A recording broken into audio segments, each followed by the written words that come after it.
The United States was wrong in using nuclear weapons on the cities of Hiroshima and Nagasaki, Japan, as a first strike tactic. It was an unnecessary evil because diplomacy might have accomplished the end of the war just as effectively without the loss of hundreds of thousands of civilian lives.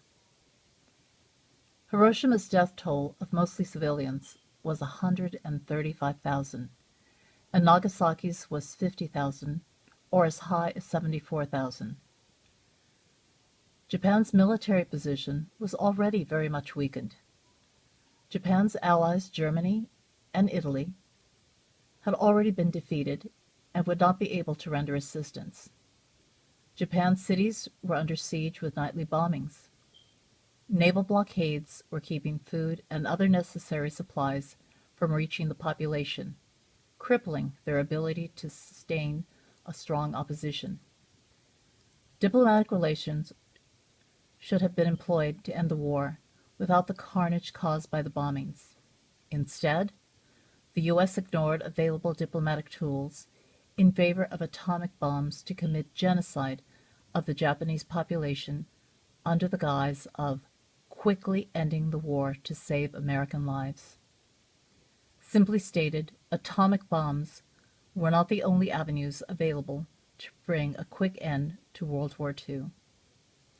Atomic weapons should have been used only if nuclear deterrence failed. The United States has used nuclear deterrence as an effective diplomatic strategy ever since Hiroshima. Deterrence loses none of its vitality if explained in a civilized manner, rather than being demonstrated with barbaric brutality. During World War II, the realism school of thought in international relations theory was vividly depicted. The world was again in conflict with aggressive actors seeking power and expansionism through the use of military force. The Axis powers of Germany, Italy, and Japan were the offensive realists, that is, the power maximizers who sought political expansionism to control the world. In World War II, the Allied powers of England, United States, and France, who themselves were offensive realists, having been historically immersed in expansionism, quickly became the defensive realist because of attacks, invasions, and annexation by the Axis powers. The Allied powers were now being required to defend their security and sovereignty. The U.S. had been neutral to the brewing conflict in Europe, that is, until Japan bombed Pearl Harbor. It quickly declared its entry into World War II as a necessary evil to prevent the death of democracy and align itself with England and France to form the powerhouse triumvirate. The Allied powers had existed in a secure multipolar system of international power distribution. This threat from the Axis powers to shift the power balance was to counter disruption of the existing system polarity. By forming a unipolar system, the Allied forces would attempt to fight the emergence of a hegemonic power, that is, the Axis powers. Had the United States utilized the intelligence community at the time, which was still in its infancy, they would have provided insight into the Japanese cultural mores.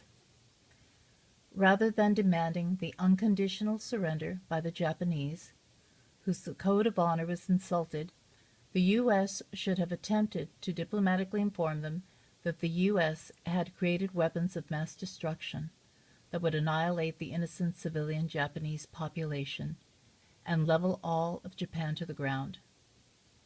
One cannot be certain that the Japanese Emperor Hirohito would have chosen to surrender, because he himself was a puppet to the Japanese bureaucratic machine.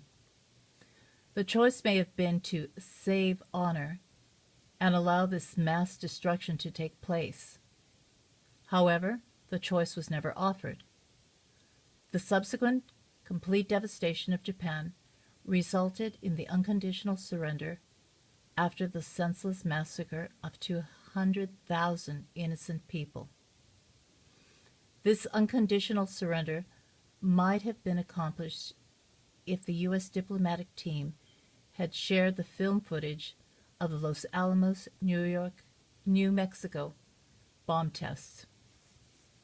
As the threat of the Axis powers had been eliminated with Italy and Germany's defeat, and Japan was in collapse already, it appears that the U.S. was not faced with a necessary evil choice, but rather was attempting to cement its position as the hegemon in this new world order. The U.S. flexed its military muscle for the entire world to see in order to establish its dominance as the top hegemon and its unipolarity position. This sent a clear message to the world, and especially Russia, who had also been attempting to develop a nuclear weapon, that the U.S. dominance in the international community remained uncontested.